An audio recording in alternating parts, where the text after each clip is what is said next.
പച്ചപുതച്ച അതിസുന്ദരമായ ഗ്രാമപ്രദേശത്ത് ജനിച്ച ഒരു നിഷ്കളങ്കയായ അതും സുന്ദരിയായ ഒരു പെൺകുട്ടിക്ക് അവിചാരിതമായി ജർമ്മൻ സർക്കാരിന്റെ ഔദ്യോഗിക പദവി, അതായത് ഒരു കോൺസെൻട്രേഷൻ ക്യാമ്പിന്റെ മെയ്റ്റനായി സ്ഥാനം സ്വന്തമാകുന്നു. ഈ പദവി കൈവന്നതോടെ പാവപ്പെട്ട, പ്രതികരിക്കാൻ പോലും ശേഷിയില്ലാത്ത തടവുകാരെ അതിക്രൂരമായി പീഡിപ്പിക്കാനും കൊലപ്പെടുത്താനും അവർ തുടങ്ങുന്നു. അങ്ങനെ അവർ കൊന്നൊടുക്കിയ മനുഷ്യർ എത്രയെന്ന കൃത്യമായ കണക്ക് പോലും ഇന്നും ലഭിച്ചിട്ടില്ല. ചരിത്രം തിരഞ്ഞാൽ വംശീയ ഹത്യ നടത്തിയ ഒരുപാട് പുരുഷന്മാരുടെ, ചക്രവർത്തിമാരുടെ അല്ലെങ്കിൽ നേതാക്കളുടെ പേരുകൾ നമുക്ക് കാണാൻ സാധിക്കും. പലപ്പോഴും അവർക്ക് കീഴിൽ പ്രവർത്തിച്ച മനുഷ്യത്വമില്ലാത്ത ചെറു നേതാക്കളുടെ അല്ലെങ്കിൽ ഉദ്യോഗസ്ഥരുടെ പേരുകൾ പോലും പിൽക്കാലത്ത് പരാമർശിക്കപ്പെടാതെ മാഞ്ഞു പോകുന്നുണ്ട്. അങ്ങനെ മാഞ്ഞു പോകേണ്ട ഒരു പേരല്ല ഇന്ന് നമ്മൾ അറിയാൻ പോകുന്ന വ്യക്തിയുടേത്. അവരുടെ ക്രൂരകൃത്യങ്ങൾ കൊണ്ട് രക്തരൂക്ഷിതമായ ചരിത്രം അവൾ എഴുതി വെച്ചു. സുന്ദരിയായ രക്തരക്ഷസെന്നും ഓഷ്വിറ്റ്സിലെ ഹൈന എന്നുമൊക്കെയുള്ള പേരുകൾ അവളുടെ ക്രൂരതയുടെ ആഴത്തെ ചൂണ്ടിക്കാണിക്കുന്നു. 22ാമത്തെ വയസ്സിൽ ബ്രിട്ടീഷ് ഗവൺമെന്റ് തൂക്കിലേറ്റിയ, മനുഷ്യ മനസാക്ഷിയെ ഇന്നും ലജ്ജിപ്പിക്കുന്ന തരത്തിലുള്ള ക്രൂരത കൊണ്ട് കൊടും ഭീതി വിതച്ച ഇർമ ഗ്രേസ് എന്ന പെൺകുട്ടിയുടെ ജീവിതത്തിലേക്ക്, അല്ലെങ്കിൽ അവരുടെ ഫ്ലാഷ് ബാക്കിലേക്ക് നമുക്ക് കടന്നു ചെല്ലാം. I am Balu Padippurayil. Welcome to flash back.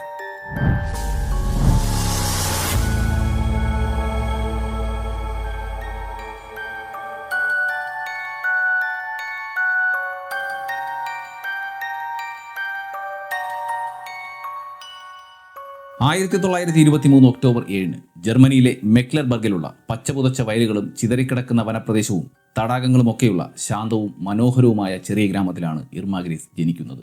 ഗ്രാമത്തിൽ തന്നെയുള്ള ഒരു ചെറിയ എസ്റ്റേറ്റിന്റെ മേൽനോട്ടക്കാരനും സൂപ്പർവൈസറുമൊക്കെയായിരുന്ന ആൽഫ്രഡ് ഗ്രേസ് ആയിരുന്നു ഇർമ ഗ്രേസിന്റെ പിതാവ്. മാതാവ് ബെർട്ട വിൻഡർ ഹൗസ് വൈഫ് ആയിരുന്നു. വീട്ടിൽ തന്നെ സ്വയം ഉണ്ടാക്കിയ ചെറിയ പൂന്തോട്ടവും കുറച്ച് വളർത്തു മൃഗങ്ങളെയും ഒക്കെ ഓമനിച്ച് വളർത്തിയിരുന്നു മാതാവായ ബെർട്ട വിൻഡർ.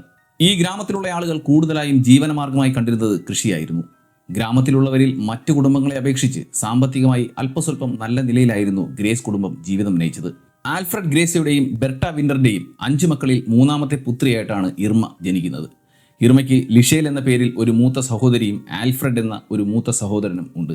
ഇളയ സഹോദരങ്ങളായി ഹെലൻ, ഓട്ടോയ് എന്നിവരും ഉണ്ടായിരുന്നു. ഇർമ ഗ്രേസിന്റെ ബാല്യകാലത്തെക്കുറിച്ച് ഇങ്ങനെയുള്ള വളരെ കുറച്ച് കാര്യങ്ങൾ മാത്രമാണ് പുറം ലോകത്തിന് മുന്നിൽ ഉള്ളത്. പഠിക്കാൻ പോകുന്നതിനോടൊപ്പം അവളുടെ സഹോദരങ്ങൾക്കൊപ്പം കളിച്ചും വീട്ടിൽ അമ്മയുടെ ജോലിയിൽ സഹായിച്ചുമാണ് അവൾ വളർന്നു വന്നത്. മറ്റു കുട്ടികൾ തമ്മിൽ എന്തെങ്കിലും വഴക്കുണ്ടാവുകയാണെങ്കിൽ അതിൽ നിന്ന് മാറി നിൽക്കുകയോ അല്ലെങ്കിൽ ഓടിപ്പോവുകയോ ആണ് അവൾ ചെയ്തിരുന്നതെന്ന് സഹോദരിയായ ഹെലൻ പറയുന്നുണ്ട്. 1933 ഇർമയ്ക്ക് പ്രായം 9 വയസ്സ്. അക്കാലത്ത് ജർമ്മനിയിലെ ഹിറ്റ്ലറിന്റെ നാസി പാർട്ടി ശക്തി പ്രാപിച്ചു വരികയാണ്. അതോടെ അന്നുവരെ ജർമ്മനിയിൽ ഉണ്ടായിരുന്ന വിദ്യാലയങ്ങളിലെ പാഠ്യപദ്ധതിയിൽ ഹിറ്റ്ലർ ഒരുപാട് മാറ്റങ്ങൾ വരുത്തിയിരുന്നു. അമിതമായ ദേശീയതയും ആര്യൻ പരിശുദ്ധിയെപ്പറ്റിയും മറ്റു വംശജരെ വില കുറഞ്ഞവരായി കാണാനുള്ള തത്വങ്ങളും ആദർശങ്ങളും ഒക്കെയായിരുന്നു പിന്നീട് ജർമ്മൻ വിദ്യാലയങ്ങളിൽ നിറഞ്ഞു നിന്നത്. പക്ഷേ നാസി പാർട്ടിയോടുള്ള ഗ്രീസ് കുടുംബത്തിന്റെ നിലപാടിനെ കുറിച്ച് പല ചരിത്രകാരന്മാർക്കും ഇടയിൽ വ്യത്യസ്തമായ അഭിപ്രായങ്ങളാണ് ഉള്ളത്. ഒരു യാഥാസ്ഥിതികനും കർക്കശക്കാരനും അമിതമായ ദൈവഭക്തിയുമുള്ള ഒരു സഭാവിശ്വാസിയായും ആൽഫ്രഡ് ഗ്രേസിനെ വിശേഷിപ്പിക്കുന്നവരുണ്ട്. മറ്റു ചിലർ അദ്ദേഹത്തെ ഹിറ്റ്ലറിന്റെ അന്ധനായ ആരാധകനായും വിശേഷിപ്പിക്കുന്നു. ജർമ്മൻ അഭിമാനവും സമൃദ്ധിയും ഒക്കെ തിരികെ കൊണ്ടുവരാൻ ഏത് പാർട്ടിയാണ് അധികാരത്തിൽ ഇരിക്കുന്നത് എന്നത് ഒരു പ്രധാന കാര്യമായി കാണാതിരുന്ന ഒരാളായി ഈ ആൽഫ്രഡ് ഗ്രേസിനെ പല ചരിത്രകാരന്മാരും വിശേഷിപ്പിക്കുന്നു. 1937 വരെ ആൽഫ്രഡ് ഗ്രേസ് നാസി പാർട്ടിയിൽ അംഗമായിരുന്നില്ല. എങ്കിലും 1937 നാസി സംഘടനയിൽ ചേർന്ന ശേഷം അദ്ദേഹം ഒരു പ്രാദേശിക നേതാവായി മാറുന്നുമുണ്ട്. ഇതിനൊക്കെയിടയിലും ആൽഫ്രഡ് ഗ്രേസിനും ബെർട്ട വിൻഡറിനും ഇടയിലെ ദാമ്പത്യ ജീവിതം അത്ര സുഖകരമായിരുന്നില്ല. അവർക്കിടയിൽ പല കാര്യങ്ങളിലും അഭിപ്രായ വ്യത്യാസവും പിണക്കങ്ങളും ആരംഭിച്ചു കഴിഞ്ഞിരുന്നു. ഒടുവിൽ ഈ അഭിപ്രായ വ്യത്യാസങ്ങളൊക്കെ മൂർച്ഛിച്ചപ്പോൾ ഇരുവരും വേർപിരിയാൻ തീരുമാനിക്കുന്നുണ്ട്. പക്ഷേ വേർപിരിഞ്ഞാലും പ്രത്യേക ജോലിയൊന്നുമില്ലാതിരുന്ന ബെർട്ട വിൻഡറിന് 5 കുട്ടികളെയും സംരക്ഷിക്കേണ്ട ചുമതല വന്നു ചേരുന്നത് ഭാരമായി തോന്നി. ആവശ്യത്തിന് 3 നേരത്തെ ഭക്ഷണമോ വസ്ത്രമോ ഈ 5 കുട്ടികൾക്കും വേണ്ടി കണ്ടെത്തുക എന്നത് ബെർട്ടയ്ക്ക് മുന്നിൽ ഒരു വെല്ലുവിളി തന്നെയായിരുന്നു. ചിലരുടെയൊക്കെ അഭിപ്രായത്തിൽ ആൽഫ്രഡ് ഒരു അമിത മദ്യപാനിയും ഒരു കർക്കശക്കാരനുമൊക്കെയാണെന്ന് പറയപ്പെടുന്നുണ്ട്. എങ്കിലും ഗ്രേസ് കുടുംബത്തിന്റെ പഴയ അയൽക്കാരിൽ നിന്നും പരിചയക്കാരിൽ നിന്നുമൊക്കെ കിട്ടിയ വിവരങ്ങൾ അനുസരിച്ച് ഇതൊക്കെ തെറ്റാണെന്നും പറയപ്പെടുന്നു. അവരുടെ അഭിപ്രായത്തിൽ ആൽഫ്രഡ് പതിവായി ഒരു പബ്ബിൽ പോകുമായിരുന്നു. എങ്കിലും അദ്ദേഹം വളരെ സൗഹൃദ മനോഭാവമുള്ളവനും എപ്പോഴും സന്തോഷവാനുമായി കാണപ്പെട്ടിരുന്നു എന്നും അഭിപ്രായപ്പെടുന്നവരുണ്ട്. ദാമ്പത്യത്തിൽ വിള്ളൽ വീണിരുന്ന സമയത്ത്, അതായത് 1935 ഡിസംബറിൽ ആൽഫ്രഡിന് അദ്ദേഹം സ്ഥിരമായി പോകാറുള്ള പബ്ബിലെ ഉടമയുടെ മകളുമായി പ്രണയബന്ധമുണ്ടെന്ന് ബേർട്ട അറിയുന്നു. ഇതറിഞ്ഞ ബേർട്ട ആകെ വിഷമത്തിലാകുന്നു. നേരത്തെ തന്നെ അവർക്കിടയിൽ പ്രശ്നങ്ങൾ എങ്കിലും ബേർട്ടയ്ക്ക് ആൽഫ്രഡിനെ ഇഷ്ടമായിരുന്നു. അതുകൊണ്ടാണ് വേർപിരിയലിന്റെ വക്കിലെത്തിയിട്ടും അവർ വേണ്ടെന്ന് വെച്ച് ഒന്നിച്ച് ജീവിച്ചു വന്നത്. പക്ഷേ ആൽഫ്രഡിന്റെ ഈ പ്രണയബന്ധം അവരെ ആകെ തകർത്ത് കളഞ്ഞു. എന്തൊക്കെയോ തീരുമാനിച്ചുറച്ച് ഒരു ദിവസം ബേർട്ട കുട്ടികളുമൊത്ത് വീടൊക്കെ നന്നായി വൃത്തിയാക്കി. ശേഷം പബ്ബിൽ ചെന്ന് അച്ഛനെ വിളിച്ചുകൊണ്ടുവരാൻ കുട്ടികളെ പറഞ്ഞയച്ചു. കുട്ടികൾ പോയി കഴിഞ്ഞ ഉടൻ തന്നെ ഹൗസ് ക്ലീനിങ്ങിന് ഉപയോഗിക്കുന്ന ഹൈഡ്രോക്ലോറിക് ആസിഡ് എടുത്ത് കുടിച്ച് ബേർട്ട ആത്മഹത്യയ്ക്ക് ശ്രമിച്ചു. കുറച്ചു നേരം കഴിഞ്ഞ് പബ്ബിൽ പിതാവിനെ വിളിക്കാൻ പോയ കുട്ടികൾ തിരിച്ചെത്തിയപ്പോൾ കണ്ടത് അബോധാവസ്ഥയിൽ കിടക്കുന്ന തങ്ങളുടെ അമ്മയെയാണ്. കുട്ടികൾ ഉടൻ തന്നെ ബേർട്ടയെ അടുത്തുള്ള ഒരു ഹോസ്പിറ്റലിൽ എത്തിച്ചു. പക്ഷേ ആഴ്ചകളുടെ ചികിത്സയ്ക്ക് ശേഷവും ബേർട്ടയുടെ ജീവൻ രക്ഷിക്കാൻ അവർക്ക് സാധിച്ചില്ല. 1936 ജനുവരിയിൽ ബേർട്ട വിന്റർ മരണത്തിന് കീഴടങ്ങി. അമ്മ മരിക്കുമ്പോൾ ഇർമയ്ക്ക് 12 വയസ്സായിരുന്നു പ്രായം. ചെറുപ്പത്തിലെയുള്ള അമ്മയുടെ മരണം ആ കുട്ടികൾ എങ്ങനെയാണ് തരണം ചെയ്തത് എന്നുള്ള വിശദീകരണങ്ങളൊന്നും നമുക്ക് ലഭ്യമല്ല. എങ്കിലും ഇർമയെപ്പറ്റി അയൽവാസികളായ ചിലരുടെ അഭിപ്രായത്തിൽ നിന്നും അവൾ അധികമൊന്നും ആരോടും മിണ്ടാതെ എല്ലാ കാര്യങ്ങളിൽ നിന്നും ഒഴിഞ്ഞു മാറിയുമൊക്കെ വളരെ ഏകാന്തമായ ജീവിതമാണ് പിന്നീട് നയിച്ചത്. കൗമാരപ്രായത്തിൽ സമപ്രായക്കാരൊക്കെ ആദ്യ പ്രണയമൊക്കെ ആഘോഷിക്കുമ്പോഴും ഇർമ അടുത്തുള്ള ഒരു കുന്നിൻ ചെരുവിൽ ഒറ്റയ്ക്ക് മൗനമായി ഇരുന്ന് സമയം കളയുകയാണ് ചെയ്തത്. അങ്ങനെ കുറച്ചുനാൾ കടന്നുപോയി. അധികം വൈകാതെ തന്നെ ഹിറ്റ്ലർ യുവതികൾക്കായി രൂപീകരിച്ച ലീഗ് ഓഫ് ജർമ്മൻ ഗേൾസ് എന്ന സംഘടനയിൽ ചേർന്ന് പ്രവർത്തിക്കാൻ ഇർമയും സഹോദരി ഹെലനും തീരുമാനിക്കുന്നു. കഴിഞ്ഞ 5 വർഷമായി ജർമ്മൻ സ്കൂളുകളിൽ നിന്നും ലഭിച്ച ഹിറ്റ്ലർ നയിക്കുന്ന നാസി ഭരണകൂടത്തിന്റെ വർഗീയ പ്രബോധനത്തിന് ഇരയാവുകയായിരുന്നു ഇരുവരും. ഈ സംഘടനയിലൂടെ നഴ്സിംഗ് പരിശീലനമോ അല്ലെങ്കിൽ മാതൃരാജ്യത്തെ പ്രതിരോധിക്കാൻ ആയുധ പരിശീലനമോ ഒക്കെ നൽകിയിരുന്നു. കൂടാതെ വിവാഹം മുതൽ നല്ലൊരു മാതാവാകാനുള്ള പരിശീലനം വരെ അവർ നൽകി വന്നിരുന്നു. വനിതാ സഹായം എന്ന നിലയിൽ ശാഖകൾ നടത്തി അതിലെ ഒരു അംഗമെന്ന നിലയിൽ യുവതികളെ പാർട്ടി അംഗമാക്കാൻ രൂപകൽപ്പന ചെയ്ത ഒരു സംഘടനയായിരുന്നു ലീഗ് ഓഫ് ജർമ്മൻ ഗേൾസ്. ഇർമയെയും അവളെ പോലെയുള്ള മറ്റ് യുവതികളെയും ആകർഷിക്കുന്ന തരത്തിൽ വളരെ ലളിതമായ പ്രത്യശാസ്ത്രത്തിനപ്പുറം നിരവധി സാധ്യതകൾ അവർ വാഗ്ദാനം ചെയ്തിരുന്നുവെന്ന് ചില ചരിത്രകാരന്മാർ അഭിപ്രായപ്പെടുന്നുണ്ട്. ആര്യവംശത്തിൽപ്പെടുന്ന ജർമ്മൻകാരെ മഹത്വവൽക്കരിക്കുക മാത്രമല്ല, ജർമ്മൻ സമൂഹത്തിന്റെ നട്ടെല്ലും ജർമ്മനിയുടെ സാമ്പത്തിക അടിത്തറയുടെ മൂല കാരണമായും ഒക്കെ ജർമ്മൻ ആര്യന്മാരെ അവർ ഉയർത്തി കാണിച്ചു. ഒറ്റപ്പെട്ട അല്ലെങ്കിൽ ഏതെങ്കിലും കാരണത്താൽ നിരാശരായ ഡിപ്രഷൻ അനുഭവിക്കുന്ന യുവതികൾക്ക് ഒരു ഐഡന്റിറ്റി ഉണ്ടാക്കാനും പുതിയ സൗഹൃദങ്ങൾ കെട്ടിപ്പടുത്താൻ ആഗ്രഹിക്കുന്ന സ്ത്രീകളെയും ഈ ലീഗ് ഓഫ് ജർമ്മൻ ഗേൾസ് എന്ന സംഘടന ലക്ഷ്യം വെച്ചു. അവരുടെ സാഹചര്യങ്ങൾ അവർക്ക് അനുവദിച്ചു കൊടുക്കുന്നതിനേക്കാൾ കൂടുതൽ മികച്ച ജീവിത സാഹചര്യവും മികച്ച തൊഴിൽ അവസരങ്ങളും ഈ സംഘടന വാഗ്ദാനം ചെയ്തു. മാത്രമല്ല സ്വന്തം പ്രായത്തിൽ തന്നെയുള്ള നിരവധി ആളുകളെ, അതായത് ആര്യൻ വംശജരായ ആളുകളെ കാണാനും ഇടപഴകാനുമുള്ള അവസരവും ഈ സംഘടന നൽകി. എന്നാൽ തുടക്കത്തിൽ ഇർമയുടെ പിതാവായ ആൽഫ്രഡ് അവളെ ഈ സംഘടനയിൽ ചേരാൻ അനുവദിച്ചില്ല. അതിന്റെ കാരണം എന്താണെന്ന് ഇന്നും വ്യക്തവുമല്ല. പ്രത്യേകിച്ച് 1937 അദ്ദേഹം സ്വയം നാസി പാർട്ടിയുടെ ഔദ്യോഗിക അംഗമായിരുന്നിട്ടും എന്തുകൊണ്ടാണ് സ്വന്തം മകളെ ഇതേ സംഘടനയുടെ ഭാഗമായ ലീഗ് ഓഫ് ജർമ്മൻ ഗേൾസിൽ ചേരാൻ അനുവദിക്കാതിരുന്നത് എന്ന് ഒരു ചോദ്യമായി തന്നെ നിലനിൽക്കുന്നു. ഇതിൽ ഒരു കാരണമായി ചൂണ്ടിക്കാണിക്കുന്നത് ഈ സംഘടനയുടെ ഏറ്റവും അടുത്തുള്ള യൂണിറ്റ് ഇർമയുടെ വീട്ടിൽ നിന്നും വളരെ ദൂരെയായിരുന്നു എന്നതാണ്. ഓരോ പരിപാടിക്കും പോകുന്നതിനായി അവൾക്ക് വളരെയധികം ദൂരം സൈക്കിളിൽ വിജനമായ അപകടങ്ങൾ നിറഞ്ഞ സ്ഥലങ്ങളിലൂടെ യാത്ര ചെയ്യേണ്ടതുണ്ട്. അതുകൊണ്ടാകാം ആൽഫ്രഡ് അവളെ ഈ ലീഗിൽ ചേരാൻ സമ്മതിക്കാതിരുന്നത്. കാരണം എന്തു തന്നെയായാലും പിതാവായ ആൽഫ്രഡും ഇർമയും തമ്മിലുള്ള വിള്ളലിന്റെ തുടക്കം അവിടെ നിന്നായിരുന്നു. 1938 ഇർമയ്ക്ക് 14 വയസ്സുള്ളപ്പോൾ സർക്കാർ അംഗീകാരമുള്ള യൂത്ത് ലേബർ പ്രോഗ്രാമിൽ ചേരുന്നതിനായി സ്കൂൾ പഠനം അവൾ ഉപേക്ഷിക്കുന്നു. ഇതോടെ 6 മാസക്കാലം അടുത്തുള്ള ഫസ്റ്റൻബർഗിലെ ഒരു ഡയറി ഫാമിൽ ഇർമ ജോലിക്ക് ചേരുന്നു. തുടർന്ന് 1939 ലിക്കണിലെ ഒരു കടയിലും അവൾ ജോലി ചെയ്തിരുന്നു. ഇർമ സ്കൂൾ പഠനം അവസാനിപ്പിച്ച് 1 വർഷത്തിനുള്ളിൽ തന്നെ പിതാവായ ആൽഫ്രഡ് മറ്റൊരു വിവാഹം കഴിച്ചു. അതിൽ ഒരു കുഞ്ഞുകൂടി ജനിക്കുകയും ചെയ്തു. തൊഴിൽപരമായ കാരണങ്ങളാൽ 1 വർഷം മുഴുവനും വീട്ടിൽ നിന്നും 15-കാരിയായ ഇർമയ്ക്ക് വിട്ടു നിൽക്കേണ്ടി വന്നു. ലീഗ് ഓഫ് ജർമ്മൻ ഗേൾസ് എന്ന സംഘടനയുടെ പ്രാദേശിക നേതാക്കന്മാരുടെ പ്രത്യേക ശുപാർശ പ്രകാരം കുപ്രസിദ്ധനായ Nazi physician doctor Karl Franz ഗബാട്ടിന്റെ മേൽനോട്ടത്തിലും നിർദ്ദേശത്തിലും ഹൊഹെൻലിച്ചൻ സാനിറ്റോറിയത്തിൽ ഒരു നഴ്സ് അപ്രന്റീസായി ഇർമ ജോലി നേടി. ഇതോടെ പൂർണ്ണമായും വീട്ടിൽ നിന്നും ഇർമയ്ക്ക് അകന്നു നിൽക്കേണ്ടി വന്നു. ജർമ്മനിയിൽ ഹിറ്റ്ലറിന്റെ നാസി സർക്കാർ നിലവിൽ വന്നതിന് ശേഷം യുദ്ധത്തിൽ പരിക്കേൽക്കുന്നവരെ ചികിത്സിക്കാൻ വേണ്ടി ക്ഷയരോഗ പരിരക്ഷാ പ്രവർത്തനങ്ങൾ നടത്തിയിരുന്ന ഹൊഹെൻലിച്ചൻ സാനിറ്റോറിയം ഹോസ്പിറ്റലുകളാക്കി മാറ്റിയിരുന്നു.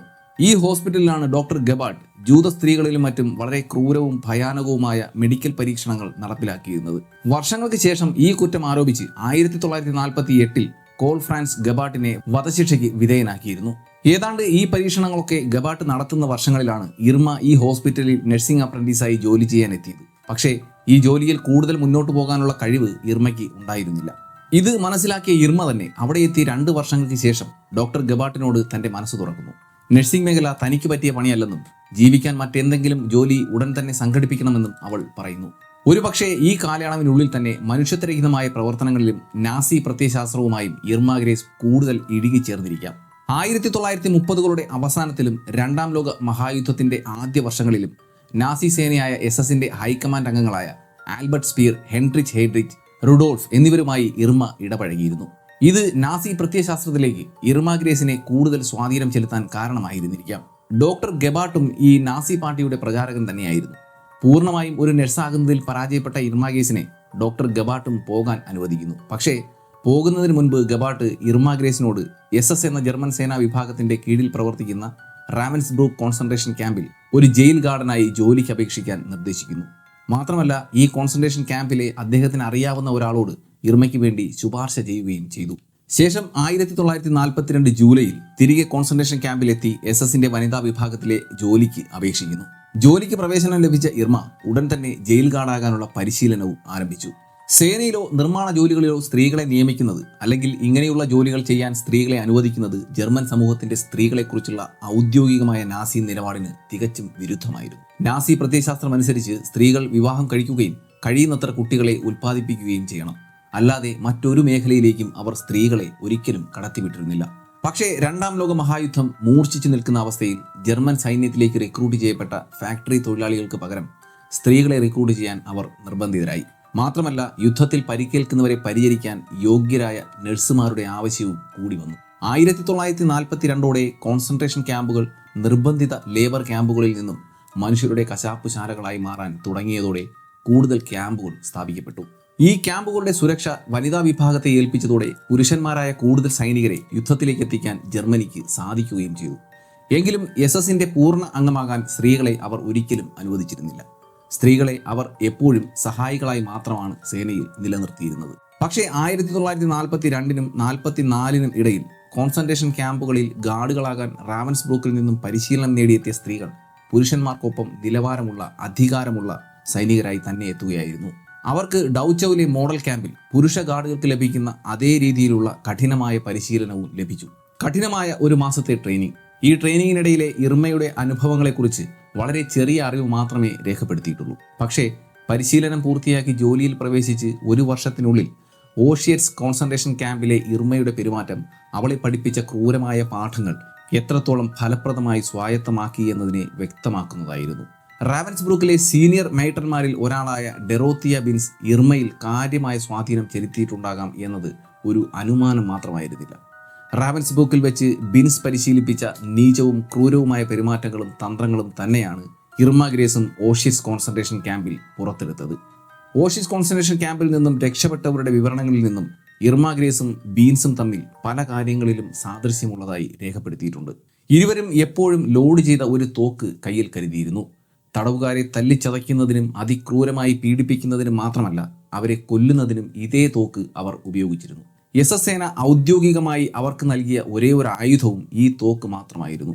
പക്ഷേ അവർ ഈ തോക്ക് മാത്രമായിരുന്നില്ല ക്രൂരതകൾ നടപ്പാക്കാനായി ഉപയോഗിച്ചിരുന്നത്. തടവുകാരെ പീഡിപ്പിക്കാൻ വിൻസിന്റെയും ഇർമയുടെയും പ്രിയപ്പെട്ട ആയുധം ചാട്ടവാറായിരുന്നു. അതും തേച്ചുമിനുക്കിയ തുകലിൽ നിർമ്മിച്ച ഒരു ചാട്ടവാർ. ട്രെയിനിങ് നൽകപ്പെട്ട ജർമ്മൻ ഷെപ്യാർഡ് വിഭാഗത്തിലെ നായ്ക്കളുമായി കോൺസെൻട്രേഷൻ ക്യാമ്പിൽ മുഴുവൻ ഇടയ്ക്കിടെ അവൾ ചുറ്റിത്തിരിയും. ഈ നായ്ക്കളെ കൊണ്ട് തടവുകാരെ ഭയപ്പെടുത്തുക മാത്രമല്ല, തടവുകാർ ചെയ്യുന്ന ചെറിയ ചെറിയ തെറ്റുകൾക്ക് ഈ നായ്ക്കളെ കൊണ്ട് അവരെ കടുപ്പിക്കും. ഒരു കയ്യോ കാലോ മാത്രമായി നായ്ക്കൾ കടിച്ചു ഭക്ഷിക്കുന്നത് ഇർമ നോക്കി നിൽക്കുമായിരുന്നു. അതിലും അവൾക്ക് തൃപ്തി വന്നില്ല എങ്കിൽ നായ്ക്കൾക്ക് മൊത്തമായും ഭക്ഷിക്കാൻ നൽകുന്നതിനും ഇർമ മടി കാട്ടിയിരുന്നില്ല.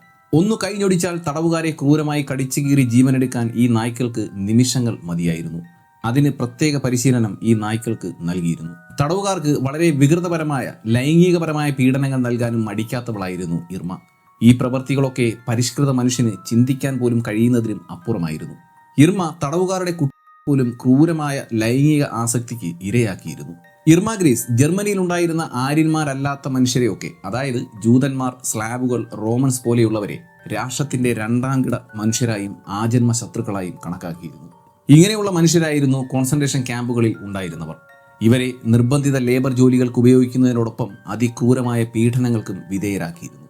ഇങ്ങനെയുള്ളവരോട് കോൺസെൻട്രേഷൻ ക്യാമ്പ് ഗാർഡുകൾ ക്രൂരമായാണ് പെരുമാറിയിരുന്നത്. എങ്കിലും ഭയപ്പെടുത്തുന്ന അതിക്രൂരമായ പീഡനങ്ങൾ നടത്തിയ ചുരുക്കം ചില ഗാർഡുകളിൽ ഒരാളായിരുന്നു ഇർമ ഗ്രേസ്. തടവുകാരോട് ക്രൂരമായി പെരുമാറുന്ന ആൾക്കാരെ മാത്രമായിരുന്നു ട്രെയിനിങ് കഴിഞ്ഞതിന് ശേഷം കോൺസെൻട്രേഷൻ ക്യാമ്പിൽ ഗാർഡുകളായി നിയമിച്ചിരുന്നത്. ഗാർഡുകളുടെ പരിശീലന വേളകളിൽ ജർമ്മനിയിലെ യഥാർത്ഥ പൗരന്മാരെന്ന് നാസി സർക്കാർ അവകാശപ്പെടുന്ന ആര്യൻ യുവാക്കൾക്ക് ഒരു വിധത്തിലുള്ള വിട്ടുവീഴ്ചയും സൗഹൃദവും ദയയും മറ്റു മതസ്ഥരോട് ഒരു രീതിയിലും ഉണ്ടാകരുതെന്ന് പരിശീലിപ്പിച്ചിരുന്നു.